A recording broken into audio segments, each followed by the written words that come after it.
मनु जी ने एक ग्रंथ लिखा है जिसका नाम है मनुस्मृति। बहुत विलक्षण ग्रंथ है। आज दुर्भाग्य है समाज का कि मनुस्मृति का बड़ा पुरजोर विरोध भी लोग कर रहे हैं। उसको जलाया जाता है, कहीं उसका कुछ किया जाता है।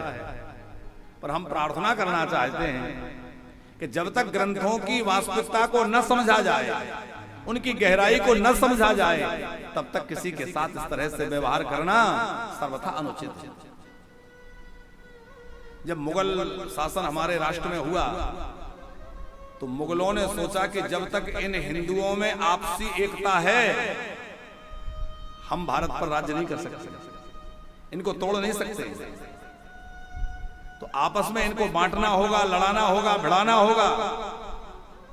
उसके लिए उन्होंने तात्कालिक विद्वानों को कुछ लोभ देकर, कुछ भय दिखा करके और ऊट पटांग श्लोक लिखवा करके और हमारे धर्म ग्रंथों में घुसा दिए। वो तो श्लोक जानते नहीं थे लिखना, पर हमारे विद्वान तो थे। किसी को तलवार की नोक पर लिखवा दिया, किसी को कुछ लोभ देकर, जहां जैसी रही स्थिति। तो ऐसे कुछ विवादास्पद श्लोक हमारे ग्रंथों में डाल दिए, जिससे समाज विभाजित हो जाए, और समाज में विभाजन हो जाए तो उसका लाभ वो लोग उठा सकते। पर हमारे धर्म शास्त्रों में कहीं भी आपसी द्वेष, घृणा अथवा किसी प्रकार के ऊंच नीच की कोई बात नहीं है। मानव सभ्यता को सबको हृदय से लगाने की बात है। उसी मनुस्मृति में कहा गया है, वसुधैव कुटुंबकम, सारी वसुधा हमारी कुटुंब है। अब एक कुटुंब में रहने वाले कोई छोटे बड़े होते हैं क्या? सब एक समान है। लेकिन हम लोगों को विभाजित करने के लिए हमारे लिए लड़ाया गया है। तो आज उनका वह षड्यंत्र बहुत तेजी से फलीभूत हो रहा है। उसी में राजनीतिक लाभ लेने वालों ने फिर अपनी रोटियां सेकना प्रारंभ कर दिया, और राजनीतिक लाभ लेने के लिए लोगों ने और ज्यादा जाति में, समाज में, अब तो बड़ी विचित्र बात, भगवानों को लोगों ने बांट लिया। परशुराम जी हमारे हैं, उन्होंने कहा अमुक जी हमारे हैं, ये हमारे हैं। अरे भैया, भगवानों को तो जातियों में मत बांटो। भगवान भी कोई जाति में होते हैं क्या? भगवान की कोई जाति होती है क्या? भगवान तो भगवान है, ब्रह्म है। ना वो पुरुष है, ना वो स्त्री है, ना वो कोई ब्राह्मण है, ना क्षत्रिय है, ना वैश्य है, ना चतुर्थ वर्ण है। ब्रह्म तो ब्रह्म है। पर हम लोगों ने भगवान भी बांट लिए। भैया, आज आवश्यकता है अपने भारत को अखंड रखने के लिए, हमें अपने देश की रक्षा और सुरक्षा के लिए आवश्यक है कि हम सब लोग मिलकर के रहें और मिलकर के अपने राष्ट्र को उन्नति की ओर बढ़ाएं। आपसी झगड़े में समय खराब न करें। चाहे कोई किसी वर्ण का है, वो सब हमारे अपने अंग हैं।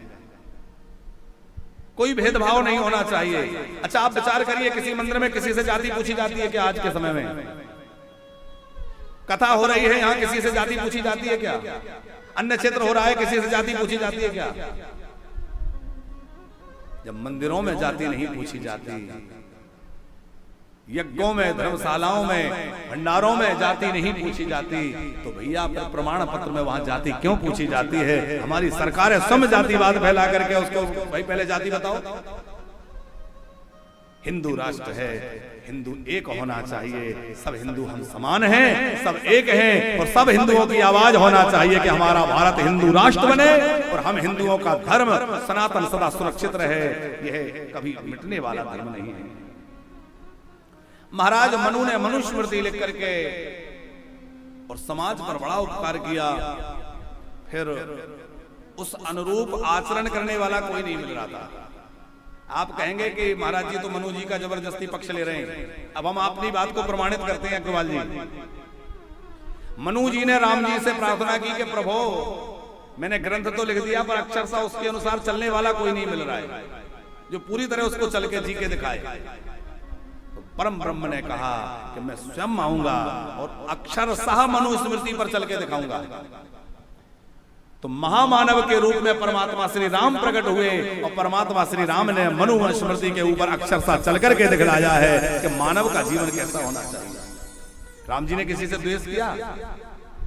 निषादों को, भीलों को, कोलों को, क्रातों को क्या हृदय से नहीं लगाया? क्या सबरी के बल नहीं खाए? तो जिस मनु स्मृति को आदर्श मानकर चलने वाले राम सबको हृदय से लगाते हैं, वह मनु स्मृति किसी से द्वेष की भावना पैदा करने वाली बातें कैसे कह सकती है?